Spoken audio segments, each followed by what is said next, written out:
બનાસકાંઠાની તો બનાસકાંઠાના સહકારી અગ્રણી અને બનાસ ડેરીના પૂર્વ ચેરમેન પરથી ભટોળે આજે ફોર્મ લેતા તમામ અટકળોનો અંત આવ્યો છે। પરથી ભટોળે કલેક્ટર કચેરી ખાતે આવી પહોંચ્યા હતા અને ઉમેદવારી ફોર્મ લીધું હતું। પરથીભાઈ ભટોળે આવતીકાલે ફોર્મ ભરવાની વાત કરી હતી।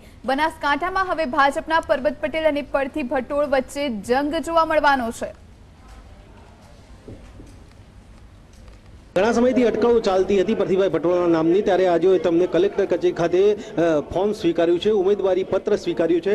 જે પ્રકારે અહીંયા આપણે પરથીભાઈ ભટોળ સાથે વાત કરીશું।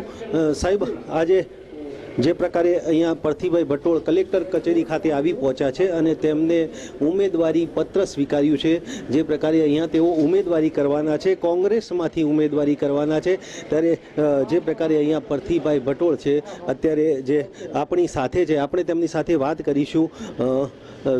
જે પ્રકારે અહીંયા પરથીભાઈ ભટોળ પોતાના જે ટેકેદારો સાથે કલેક્ટર કચેરી ખાતે આવી પહોંચ્યા છે અને ઉમેદવારી પત્ર સ્વીકાર્યું છે, ઉમેદવારી પત્ર તેમને લીધું છે।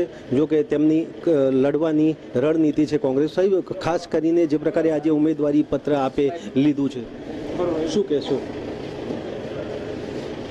અત્યારે ફોર્મ લીધું છે, આવતીકાલે ભારતીય રાષ્ટ્રીય કોંગ્રેસ તરફથી ઉમેદવારી ફોર્મ ભરવાનો છું। જે પ્રકારે આપણે પ્રજા વચ્ચે કયા કયા પ્રશ્નોને લઈને જશો, વિશેષમાં આગળ વાત કરીશું। અત્યારે પરથીભાઈ ભટોળે તો ફોર્મ સ્વીકાર્યું છે અને કાલે તેઓ ફોર્મ ભરવાના છે, ત્યારે વિશેષમાં વધુ આવતીકાલે વાત કરશે। કેમેરામેન જીતુ સાથે અતુલ ત્રિવેદી, GSTV બનાસકાંઠા।